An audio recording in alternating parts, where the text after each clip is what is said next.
Welcome to Sharpe Insights, Conversations with your Plan Giving Experts, a podcast for development professionals. Whether you're new to the field or looking to enhance your existing program, we will provide practical tips, expert advice, and real-world stories to deepen your understanding of plan giving. If you're committed to securing long-term support for your nonprofit, you've come to the right place. Welcome to Sharpe Insights, Conversations with your Plan Giving Experts. I'm your host, Grant Miller. When asking for a gift, every fundraiser loves hearing a donor say yes. But today's conversation is about something a little bit different. Those awkward times when we might have to say, no thank you. And this can be one of the hardest and most important things a nonprofit can tell a donor. Some charitable gifts come with restrictions that are impossible to meet. Others involve difficult to manage assets, high costs, legal complications, or risks that could outweigh the benefits to the organization. That's why thoughtful and clear gift acceptance policies are so critical. Joining us today are two experts from City of Hope, one of the largest and most advanced cancer research and treatment organizations in the United States. Marina Katsnelson is the Senior Executive Director of Estate Administration, overseeing the administration of estates and trusts that benefit City of Hope. Adrienne Gibson is the Senior Executive Director of Planned Giving, helping donors structure gifts that achieve their charitable goals and support City of Hope's mission. Marina and Adrienne, welcome to Sharpe Insights. Thanks so much for joining us today. I look forward to our conversation. Thanks for having us. Thanks, Brian. We're excited to be here with you today. Awesome. Well, let's start with the obvious question. What is a gift acceptance policy? Why does an organization need it? What are they designed to accomplish? So gift acceptance policies, by their very definition, are formal documents outlining whether an organization can accept a gift.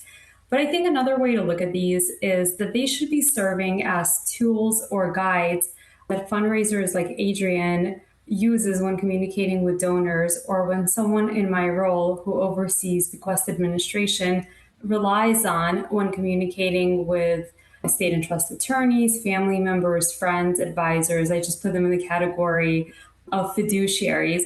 And even though there's the word acceptance, Adrienne and I joke around that really it should be more about non-acceptance. And the reason that we say this is because the ultimate goal is to have safeguards in place that prevent fundraisers and staff and anyone else associated with your nonprofit and potentially saying yes to a gift that has hidden costs or other pitfalls that can result in legal and financial risk to your organization. Marina and I have been talking about this in various and sundry ways for a while, and I just have to say again, as a fundraiser, being able to work within that structure of the gift acceptance policy really provides that stability in a conversation with a donor. Even if we don't say no in the moment, it allows us to kind of frame conversations, ask other questions about that particular gift that may allow us to transition out of that gift or look at another asset or possibly look at other organizations that might be a better fit. So I think those gift acceptance policies really help just provide a framework in which we can move that conversation forward either with a yes or a no. If one is crafting something like a gift acceptance policy, I think there are probably some certain things that they might want to include.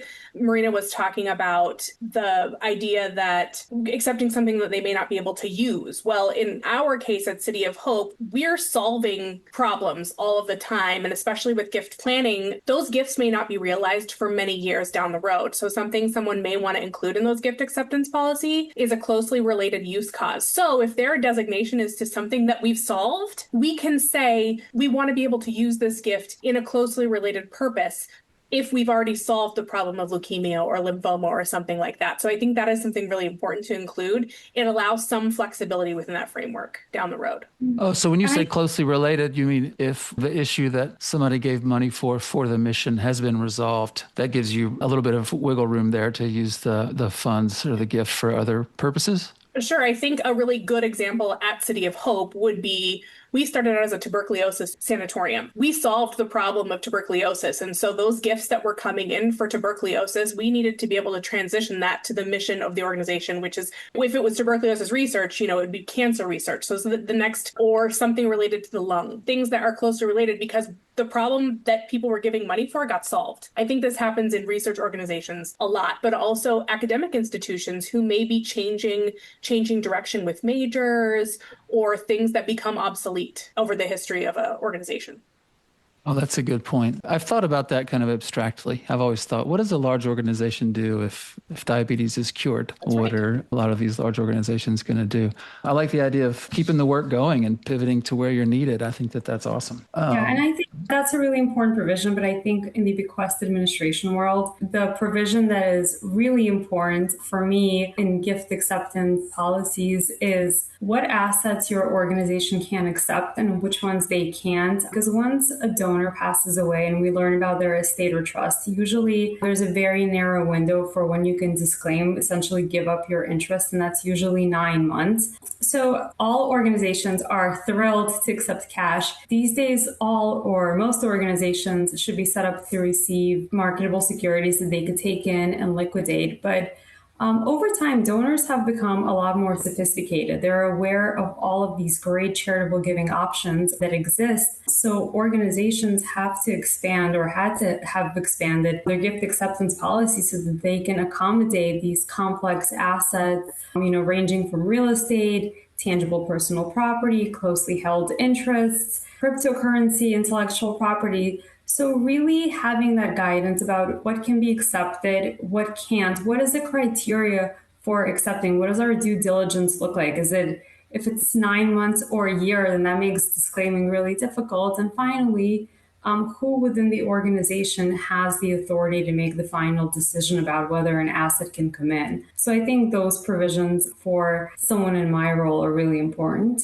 Okay. I believe that most fundraisers have heard the phrase, never turn down a gift. But what if, a donor wants to leave their llama farm or a house that has a renter in it or a Pollock painting? What are some of the red flag gifts that an organization would end up saying no to? I remember I just heard a story about someone leaving property that had gas stations on it, and the EPA had just roped off the whole area because it was just contaminated and unusable. And so what are some circumstances when an organization would have to say no? I think, Grant, what you're talking about are some of those gifts that are very difficult. Marina's going to talk a little bit more about this, but things like that may be potentially illegal, or things like guns, repatriated art, ivory, human remains. These are some of the things that come across that should be pretty easy to say no to. Additionally, we're not only talking about the gifts themselves, sometimes we're talking about the donor who's making the gift. Organizations that are smaller,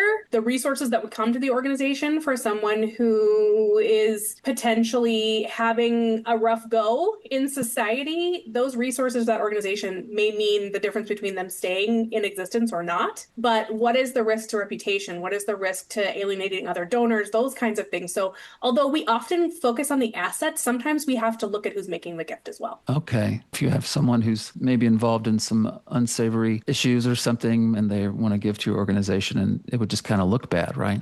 Sometimes. Yeah, and I think organizations for the past, I would say 2 decades, have had instances where someone who was a big supporter, really generous, had some kind of controversy, and that was a difficult decision for the organization in terms of recognition. Do we remove their name, let's say from our building? Do they continue to support our organization? How would our other donors feel about our organization being associated with someone whose reputation has been tarnished? So with how quickly information spreads online these days, that's something that organizations have started to think about. And I know Adrienne and I spoke with other plan giving professionals, and some of these organizations started to include morality clauses in their gift agreements or their gift acceptance policies to accommodate these kinds of decisions when they come up.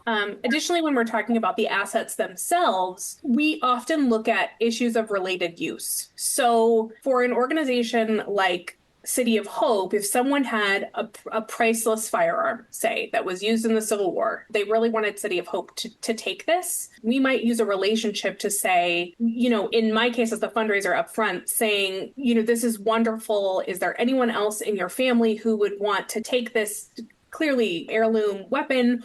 Or might I be able to connect you with someone at the Civil War Barracks Museum in Long Beach? That they might be able to use this and people could learn from it, whereas City of Hope isn't really able to take this. It's not really a no, it's let me connect you. Or how can we make this meaningful for someone else besides City of Hope? I think issues of repatriated art and illegal items, I think, are a little tougher and an easier no, honestly. Yeah, and I put these assets in two different categories. I think Adrienne touched on them. I call them either problematic assets. These are assets that could potentially violate not only your internal policies, but also state and federal law. And these include ivory, animal parts, guns, repatriated art. There's been a number of lawsuits recently involving big museums, and this really speaks to title issues.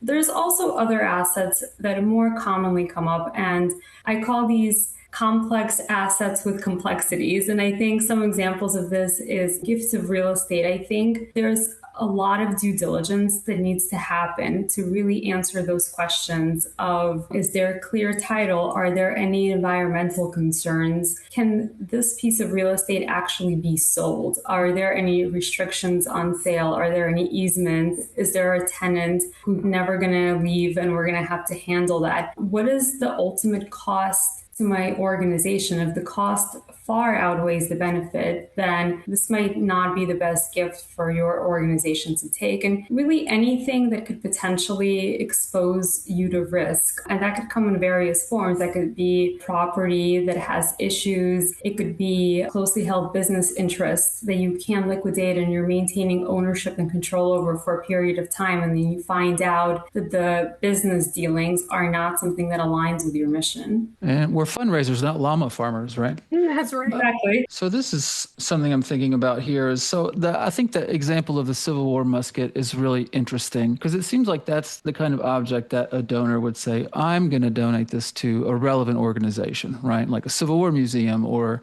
some other organization that would be really relevant and useful for. Obviously, City of Hope probably doesn't have a lot of use for a Civil War musket laying around.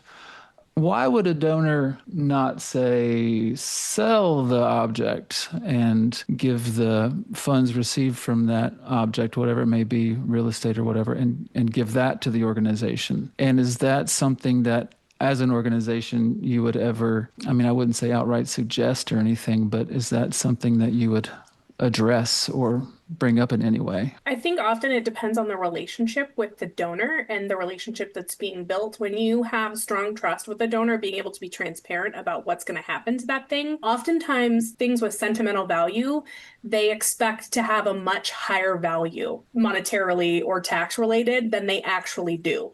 And that is, I think, in a relationship and working with those people during their lifetime to figure out exactly what it is that they're hoping is going to happen with this gift, whether it's going to be a learning tool, whether it's going to be, it's worth millions and millions of dollars when really it's worth $200, but the value in a related use setting could be so much higher in terms of being able to study it, being able to use it in recreations, things, being able to look at it and see how it was built, those kinds of things would have. So if someone said, well, why don't you sell it? I think you can kind of back yourself into a corner where they're thinking they're going to have a $50,000 gift in kind from the value when really the value is $300. So I think, or if they're trying to fund some sort of an endowment or something, thinking that the value is much higher, I think it really comes down to the relationship during the donor's lifetime to sort of be able to navigate that. And additionally, I think Marina can talk about building relationships with fiduciaries and things that you're able to kind of talk through. One last thing about that. Oftentimes, when you are a person's number one charity, they think of you as their end all be all, right? They aren't aware of other relationships at other organizations. So they're just like, you're getting it all, because they don't want to kind of sort through and piece through it. I think as a fundraiser, we have an incredible opportunity to utilize our resources at other organizations to say, I know that they would love this. Can we talk about this? Can I connect you with those people? And oftentimes that's all it takes is a connection, but they don't have the resources to kind of work through that. So. Okay. Yeah, and that happens on the request administration side as well. I mean, there's circumstances where City of Hope is the only beneficiary. The named executor or trustee is maybe a friend or a family member. They're not really familiar and they just want us to take this asset. They don't want to handle the sale. And in those situations, if it's an asset that we can't accept and we made a decision that we're going to disclaim, one of the things that I like to do is, like Adrienne said, we in the plan giving world know other organizations. We work together. So I make an effort to connect the executor with another organization. I do the research. So the burden is on me to see if I could find a solution that works for them and helps them honor this intent. Okay. I guess I never really thought about that either, that someone might say, well, I'm going to leave you this storage unit full of stuff in my estate plans, frankly, because I don't want to fool with it. All the time. Wow. Houses, Okay. Houses, including all of the things inside the house. Happens all the time in our industry. Yeah, I mean, I joke that one day I'm going to end up with someone's pet, but it could happen. The most odd one I've ever had was a gift of somebody wanted to give us their ashes and nothing else for us to just spread them around. So, anything goes. Oh, wow. I do want to ask that at some point, some of your experiences and some of the most unique gifts you've seen come in. But first, I'm back to the gift acceptance policy. I'm curious about, are there risks that nonprofits face when they don't have a clear gift acceptance policy available before gifts come in? Yes, I think there's risk to relationship building for certain, the relationships with the donors. If you don't have a kind of a structure to work within, so you're saying either this is something we can accept or something we're willing to accept or something that we cannot accept, you're not able to be transparent in the relationship. And that's really a trust and integrity issue. I think as a fundraiser, you can really paint yourself into a corner without those guidelines to work with. And sometimes there can be risk to the relationship. So you're saying that you can take this gift or that you can't take this gift. And all of a sudden the donor is like, well, then you just must not care about me, my wonderful thing that I want to give you. So being able to have that structure saying this is not personal, this is something that we go through with all donors, I think it really does allow for risk with the relationship side. Yeah, I also think it helps you not appear indecisive. It also helps understand what the internal due diligence process looks like. So if you don't have a policy and you don't know how things are handled and somebody comes to you with a gift of real estate and you're not even familiar if you could take title to real estate, you're really scrambling and you may just quickly say, no, this is a gift that doesn't work, and possibly walk away from a gift that could really benefit your organization now and for years to come. Also, expectation setting for donors. Again, with the due diligence period, if a donor needs to have a turnaround on this decision in 2 weeks, and you know that the gift acceptance policy says we have 3 months to do due diligence, it will take approximately 3 months, you can have those conversations up front so that if it really is 2 weeks, we can work through that conversation. But it really does help us set expectations for the people that we care most about and for them to continue to respect our organization because it has these professional stopgaps in place to protect the organization and the donor, really. Okay. So if I was with a super small organization that hasn't really taken this into consideration, are there any resources out there to guide us on how to create one of these documents? Does it have to be a certain legally approved sort of thing? Is it very formal? What does that look like? In my experience, organizations are very willing to share things. They're very willing to share documents. They may redact information from those documents. Oftentimes, small nonprofits will have their gift acceptance policies online for donors to refer to. But Marina, I'd love to hear your thoughts on this too. It's always been my experience that if I ask another professional in the field to say, would you share your contract for CGAs, or would you share your gift acceptance policies or your gift agreement for a bequest with me? I'd love to take a look at it. I'm doing some research. The other thing is about adoption by the organization. It really depends on their bylaws. My guess is that most times gift acceptance, there are people who make the decision whether or not they're ultimately going to take the gift. There's usually a small committee or board committee, I guess you could say, that goes through that process, especially for things with complexity. But yes, gift acceptance policies would likely need to be approved by the board. And in addition to that, I think I'd like to add that gift acceptance policies are not these stagnant things. You do them once and is over. They have to be revisited because the organization changes, the ability to accept gifts, the kinds of assets that are out there. Crypto wasn't a part of gift acceptance policies 20 years ago. And now if it's not already in there, people are figuring out how to take that asset because it is so valuable at this point. It happens all the time. So you have to kind of revisit and adapt when necessary. Yeah, and I think for a smaller shop, I mean, it's a little hard for us to say because at City of Hope, we're fortunate. We have a legal department, we have a corporate real estate team, we do have resources. But I think at this point, all organizations, even the small ones, need to be set up where they can accept wire transfers, gifts of securities, or know that certain complex assets can come up, even if they're not advertising them and maybe not necessarily talking to their donors about it. It could absolutely come up from the donor first. And I think having strategies, even if your organization is such a small shop that taking title to certain assets would be really difficult, figuring out if you could partner with local community foundations, donor advised funds, what advisors are available to guide you if anything like that comes up. So be ready before that gift is on its way. Have a plan of action to see how you would handle it if it was going to come in tomorrow. And a lot of organizations, your gift acceptance policy is one document, but there may be an entire kind of manual about what happens in a department that goes along with gift acceptance policies. Morality clauses might not be in the gift acceptance policy themselves. They may be an addendum. But in addition to that, there may be a resource that says, if we get a piece of real estate, these are the people we call, especially for smaller organizations. This is how it works. Because part of that piece is also succession planning.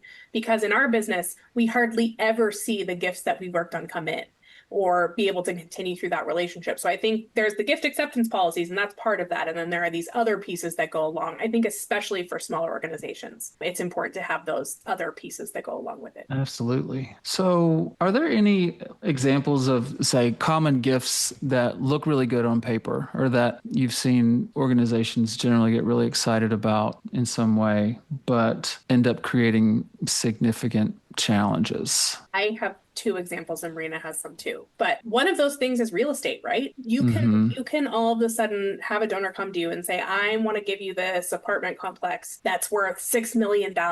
And people get excited about that. What could $6 million, we'll say $5 million because you have to sell it, but what could $5 million do for our organization? Oh my goodness. And then you realize that there are issues with tenants.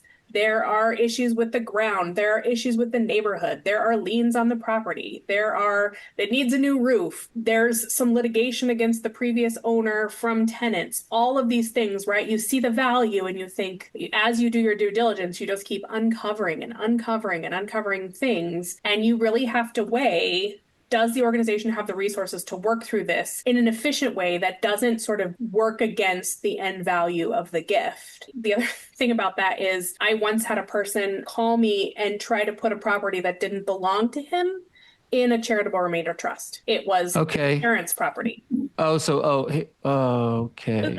So those conversations up front, really asking a lot of questions, having professionals help you with the due diligence is important. One last example, and it's very specific. I think tangible personal property is always one of those things where you get the best stories. At a previous organization, I had a husband call in and talk about his wife who worked for Mattel, and she was actually a sculptor for Barbie. This organization is built on the foundations of feminism, women's rights, women's education, these kinds of things. And so when the husband talked about this huge collection of Barbies, of course, I'm also a fan, but I got really excited about this piece. She was a student. She was taught by one of the very wonderful professors at this organization. She was a prize student of theirs. So there was like all of this history built up in this conversation. And so myself and another professional went up to the home, and it turned out that it was a vast collection, but none of it was, say, mint in box or prototypes or any of those kinds of things. And in addition to that, this person said, well, I want you to take this collection and I want you to take all of her artwork and all of her sculptures and all of these things. In addition to this, and if you do this, I'm going to give enough for a scholarship, an art scholarship at this organization. And so we really had to consider, is this collection something, which it was not, and we weren't going to take all of her. It wasn't prudent for the organization to have this alum's work. And we had to ultimately decide that this was not a gift we could accept, whether or not he made the gift to fund the scholarship. Scholarship Endowment, but also just by going up there and viewing this alum's work and being in their home and hearing the stories about her and all of these things, it was an opportunity for that donor to heal and put his wife on the pedestal that she deserved. It was really an incredible experience, but ultimately it was not going to be a good gift for the organization or a relevant gift. So. Yeah, and I've seen this issue come up with the closely held business interests, especially if these are family companies. I think it's similar to tangible personal property. I think there's a bit of an emotional attachment to the family business. And the kind of situations that I had with this, I think the value that was shared with us was several million. So I think organizations, when they hear such a big gift, they get really excited. They think about all the great work that they can do. But then you start asking questions. And I feel like for gifts of closely held business interests, really your job as a nonprofit is to ask as many questions as possible, because you really want to know, you want to see the buy-sell agreement, you want to figure out if there is any restrictions on the sale or redemption of these shares. A lot of times the value that's provided to you from either a family member or an executor, you really need to be relying on tax returns, qualified appraisal. So it's really similar to tangible personal property, where when you start digging, you see all of these issues, the values don't match, and then you're potentially taking on an asset that you might not be able to sell. I think a few years ago, there was a conversation about potentially taking in a REIT, a real estate investment trust, and we found out that it was linked to the cannabis industry. By itself, not a huge deal, but I think we were just concerned about the optics of it. So just things to think about. There's also the potential of unrelated business income tax, which all organizations are nervous about. So I think just seeing the value and not thinking about all of the behind the scenes, which ultimately reduces it and gives you that true value once you start digging and figure it out. Yeah, if you're a small organization and you have to hire a team of lawyers, that makes sense. Also, just building those relationships as a small organization with realtors, with attorneys, with all of those things, so that you have the resources to even do the due diligence if you don't have those in-house resources. I think, again, relationships around you, within all the things. That's so funny, because I was anecdotally going to say that at some point that, I've done dozens of these podcasts and just the broadest array of subjects that come up in the plan giving world. And, while we were talking, I was like, oh, right. Like if you're ever concerned or don't know what to do or are confused, the first thing you think about is, where's the relationship with the donor, the relationship with other organizations? It all, like you said, relationships.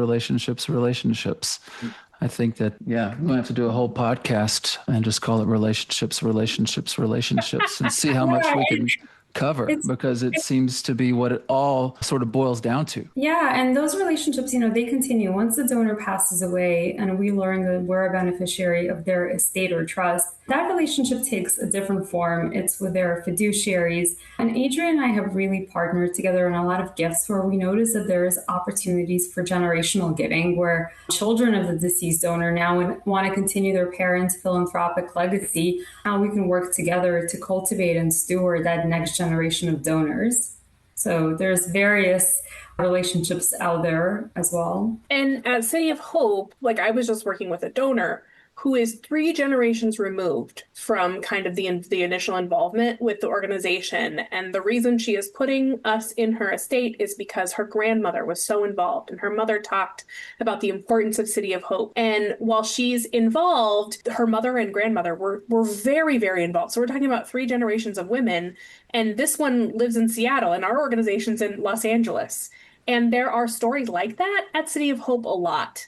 And I think, once again, because that relationship was so incredible with those past generations, they forwarded that on to their kids too, even if they weren't involved. And I think those conversations are so important in our work, because oftentimes their heirs are like, why would my parents have put this in their estate plan? I don't even know what City of Hope is. And meanwhile, their parents or their grandparents had been involved, deep donors or volunteers, and having those conversations with the heirs and being able to bring them in and show the impact of their folks or their grandparents' work, I think is another way that we can get to yes or help them understand and build that next relationship. Right. Well, yeah, you bring up something interesting, just hearing from both of you, because you both work on these issues from different angles, I would say, or perspectives. Adrienne, you're working with donors during the planning process. And then Marina, as I understand it, you're handling gifts after a donor's lifetime. How do you all work together, and how do those different roles complement each other, I guess? Yeah, absolutely. I mean,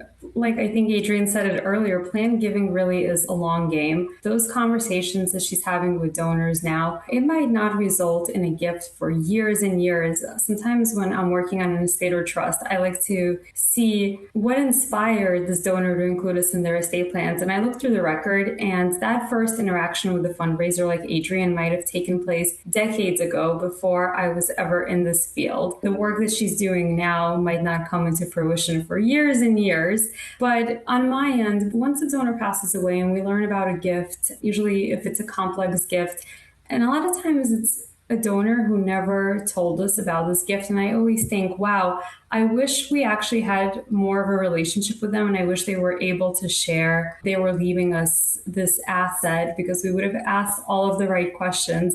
So I know Adrienne and I always look for opportunities when she's working with donors. They're working on finalizing their estate plans. A lot of times she comes to me or other fundraisers on our team and asks, do you have any advice? And my test is always, okay, so if this donor were to go and finalize their estate plans today, but let's say they passed away tomorrow. So my test is like, what would happen if this gift comes in immediately, not in the future, which is more likely, because we want to make sure that we're asking them questions. If we need to do our due diligence down the road, why not start doing it now? Why not figure out if this is the kind of asset that we can accept? If it is a sword or a gun and it's something that just doesn't work for City of Hope, there is still time for this donor to change their plans and to leave it to an organization that would better benefit from that gift. So I think we consider ourselves lucky when donors tell Adrienne about these gifts now versus waiting down the road. Absolutely. And, it's just so much easier during their lifetime to figure these issues out. And I mean, just as simple as,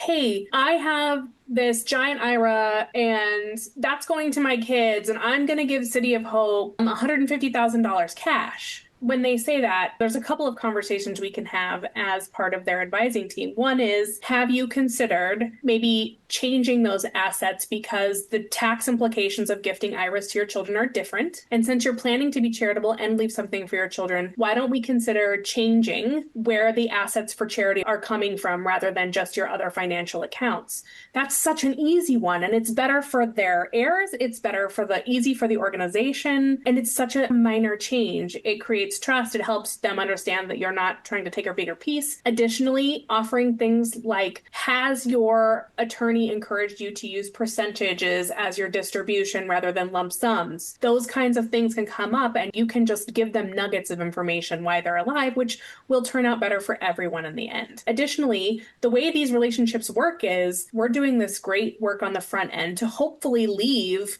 the best possible result when it comes to City of Hope later on. So it leaves our colleagues like Marina in a much better position than having to sort through all of the pieces. For those donors that are talking to us, taking the time to ask the questions, to dig a little deeper, to get the details so that the gift, the impact they really hope to make is an easy and quick one and it's not tied up once it gets to our friends in trust administration. It's also protection for the organization later on. When you're mission driven, that's always part of your... I think another question that comes up during the estate planning process is gift restrictions, which I know Adrienne talked about as that being the most important provision in a gift acceptance policy. So donors sometimes share how they want to restrict the gift. So for example, if we had a donor, let's say, who was not familiar, the City of Hope stopped focusing on tuberculosis all those many years ago, and they were looking to restrict their gift tuberculosis, we have a chance to stop them, right? We have a chance to tell them, we're not doing that work anymore, but here's all these areas that your gift can better support. Because we want to make sure that once the gift comes in, if it is restricted, it is going to an area that is within our priority now and in the future. Because the worst thing would be to receive this really generous, amazing gift that you simply can't use because either the program is fully funded or you're just no longer doing the work. So I do think those conversations really helped me by the time the gift matures, because we did our due diligence and had those conversations and were transparent with the donors while they were alive. Something that most organizations also have is kind of especially for estate gifts, because they're coming so far down the line, or that's what we hope, is that those restrictions are general enough. So oftentimes you're having someone who's inspired by a physician, but that physician is going to retire in the next 5 or 10 years, and you're giving it to that line item because of that physician, asking them to consider something related in honor of that physician as they designated in their estate plan, I think is a pretty important piece, that they can feel like they're making the impact, but also not hamstringing the organization to not be, as Marina said, to not be able to make that impact when it comes in. Thank you. When I was writing this outlining questions, I was thinking about this concept of saying no thank you and how that's sort of framed in the negative. And I like the idea of that it's called a gift acceptance policy and not a what we can accept policy. That makes sense. But back to relationships. Say a donor wants to leave you there. So my kid and I like to play the game of life. Oh, yeah. You ever played that? Yeah. There's one little square on there where you land the card and it says, inherit your uncle's shrunken head collection. Pay such as, So say that a donor wants to give you their shrunken head collection and you just can't take the gift. How do you go about decline? Do you have any tips for declining a gift? Not even just like preserving or saving, but also strengthening the relationship with that donor? Is there any specific language or approaches that have worked for you or that you would recommend? Yeah, absolutely. I mean, first, don't say no right away. Even if you know your organization can't accept it, I think jumping to no immediately is not the best look. I think just say, no, thank you, we'll look into it. I think you want some time, to take a look at your internal policies. Maybe they changed. Maybe you're now accepting shrunken heads. But assuming you don't, you still want to develop a communication strategy for how you're going to express your gratitude, but explain why this gift might not be the best use for your organization, why maybe the donor won't get the best tax benefit for making this gift. I also think act quickly, especially if you know that this is the kind of asset that you're not going to take in. Don't drag your feet. Act quickly, get back to the donor and explain why. Don't just give a generic, we can't take this. Just say this, it doesn't support our mission, but provide other examples of why it doesn't work. But also, like Adrienne said before, offer alternatives. We work with a lot of organizations. City of Hope gets named with a lot of the same organizations, a lot of universities. So we have contacts, we have relationships, advisors that many of these individuals don't. So doing the work on our end, reaching out, seeing like, hey, do you know anyone who might be interested in this kind of asset? It could be potentially a museum. And then getting back to donor making the gift and making those introductions, making those connections. But there's also, yes, sometimes you are going to say no, but did you do everything possible to get to yes? And what we mean by that is there a way to partner with another organization, another donor advised fund. Maybe this particular gift isn't the greatest gift in the world, but what if you find out it's part of a blended gift that's really amazing? And this is just the first step. And then potentially there could be a big gift of real estate. So just think through different strategies, because perhaps no is not the best answer. So that's why I always say take a little time to think through it. Additionally, I'm just going to say it again. The relationship has to kind of be at the center. And part of being in a relationship with someone is that you can be open and honest and transparent with why. I think although donors initially might be like, oh, they don't like me, they will come in time to understand that it wasn't the best gift for City of Hope and it wouldn't accomplish the goals that they're hoping to do for the organization. I keep saying City of Hope, but for the organization in general. But really, at the center of the relationship is really open and honest communication with the donor, but you can do that over time. It doesn't have to be immediately. And hopefully you have that kind of relationship with a donor who's going to give you shrunken heads. Yeah. Or, we just don't have the resources to feed all the llamas on the llama farm. Somebody wants to give you their llama farm. Let's talk about putting that in a CRT and selling it first. Those kinds of conversations. But the thing that does come up a lot, with organization is, I have this house, I want to give it to you, and I want you to use it for student housing, or I want you to use it for professors, or I want you to use it for physicians. I have that conversation probably 2 to 3 times a month, and I'm able to be, because of the relationships, I say, wow, that is incredibly generous. Real estate is such a wonderful asset to gift. One of the things that we could talk about is you being able to give us that gift and us being able to sell it so that we can use the resources. City of Hope really isn't in the business of property management. And so our end goal is to be able to sell the properties and use the resources for cancer research. Is that something that sounds like would accomplish your goals, or is the focus really to have it be used by City of Hope as a residence? That happens all the time. Okay. So it just comes back to fostering that relationship, communication and honesty, and then sometimes the word reframing sometimes sounds manipulative. I think it's a non-manipulative way to talk about things in a way that could be helpful for both the organization and the donor. Or a different lens, reframing, all of those words. Yeah. Yeah, I like that. Different lens. So wrapping us up here, I'm just curious, these days looking into the future is an interesting thing to do, I think more so than it was in the past, just because technology changes so quickly.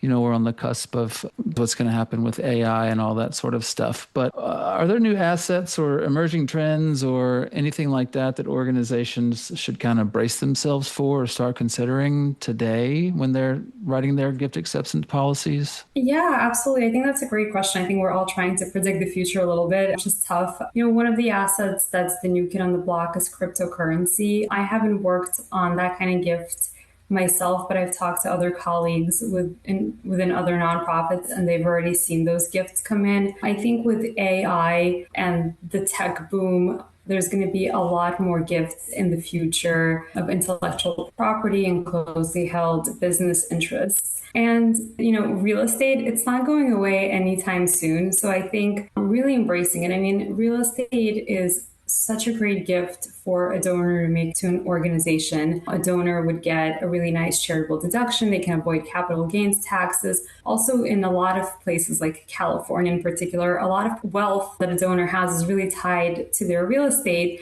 And I think there is a lot of due diligence that would go with this asset. And I think a lot of organizations are really focused on all of the risks. And I'm not saying it should be dismissed, but I think there's a lot of benefit to real estate gifts that are not getting enough credit. I mean, first of all, it's such a versatile asset. It could fund an outright gift, a bequest, a retained life estate, a life income gift, so many options. And also, I think there's this notion that when you say real estate, we're just talking about residential property. That's not the case at all. I mean, these days, we've seen so many gifts of agricultural property, rental property, commercial property. Some of the best gifts that have come in the last few years for our organization have been donors that are baby boomers that are getting older, and they managed rental property for years and years. And now it's just getting more difficult with age, but they really like that income stream. So we realized that, funding a charitable remainder unit trust or charitable gift annuity is really a great option. So I think real estate is not going away anytime soon. In fact, it's probably expanding into all these different areas. Again, thinking about the future and how things change, it's just another plug for saying these are not static documents. These are things that have to be revisited, that have to be living, breathing documents. Although some of the bullet points may never change, there will be things that come in and out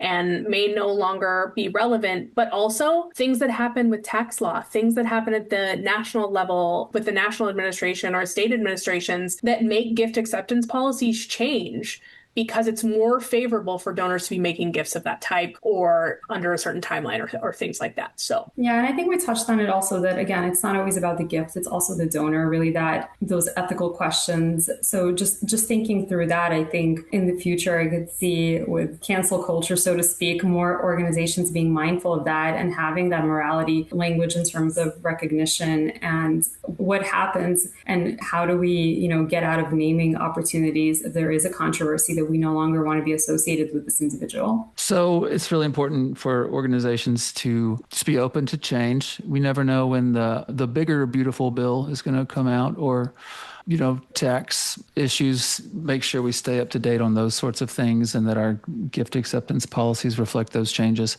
And then also if a smaller organization that maybe right now is really sour on the idea of taking real estate, just always kind of keep our minds open to how we can be able to accept these gifts that might be becoming increasingly popular or that sort of thing. Marina had just mentioned something else too, an organization that wasn't set up to take wire transfer. Okay. And those kinds of electronic transfers are pretty easy now. If you have a bank, smaller organizations, or even medium-sized organizations that may not have a huge philanthropic arm, those things are absolutely necessary because it's just unlikely that if you're getting a transfer of stock, it's going to be stock certificates and you're going to go cash those things in, or that a fairly large financial transaction is going to come in via check. It's probably going to come in electronically. And if your organization can't take them or don't know where it goes, you could really miss out or lengthen timing that's just not necessary because those things are so easy now. Yeah, and more securities. I think at this point, all organizations should be set up, have a broker that they have a relationship with, because those are such easy gifts for a donor to make. We receive a lot of in-kind distributions from estates and trusts. It should be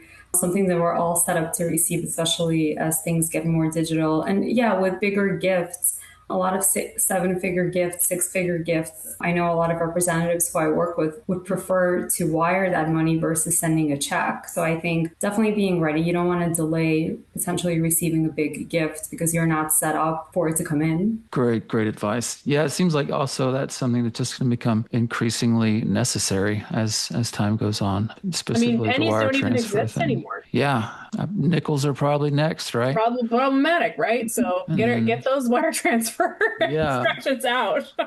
That being said, I feel like don't completely walk away from things that have worked in the past. I mean, one of the things that I always say is sometimes I email fiduciaries or attorneys and they don't get back to me, but I realize if I just pick up the phone and call and leave a message, people are so surprised when you do that, especially if you leave a message these days. You're not competing with tons of voicemails as you are with emails. That I found that I always get a response. A lot of times it's a little bit of a shock. Like, the only person other than you is my parent who calls me. So sometimes to get information or make that connection, don't necessarily lose touch of things that have worked in the past. Yeah, I think people also get particularly excited when they get a phone call. It's, not about renewing their car warranty or something like that. So they're like, "Oh, it's an actual human being that I can communicate with." There was Marina, no click before they answered. Click. Right. I love it. Well, Marina and Adrienne, thanks so much for joining us today and clarifying this issue of gift acceptance policies and ways that we can make sure that we're getting gifts that support our mission and our needs. And also just reminding us that, just like you were saying, just call and leave a voicemail because it all comes down to relationships. Yeah, so thank you both for joining us. Got to have you back sometime. Well, if you enjoyed today's episode, please subscribe, share it with a colleague, and join us next time for another conversation on the ideas, people, and strategies shaping the future of charitable gift planning. And to all of our listeners, thank you for being a part of this conversation. Until next time, I'm Grant Miller. Thanks for listening. We hope today's discussion gave you practical takeaways to grow your plan giving program. To submit questions and topics for future episodes, go to sharpegroup.org or listen to us on your favorite podcast app. If you found this podcast insightful, be sure to like, review, and subscribe. Until then, stay sharp.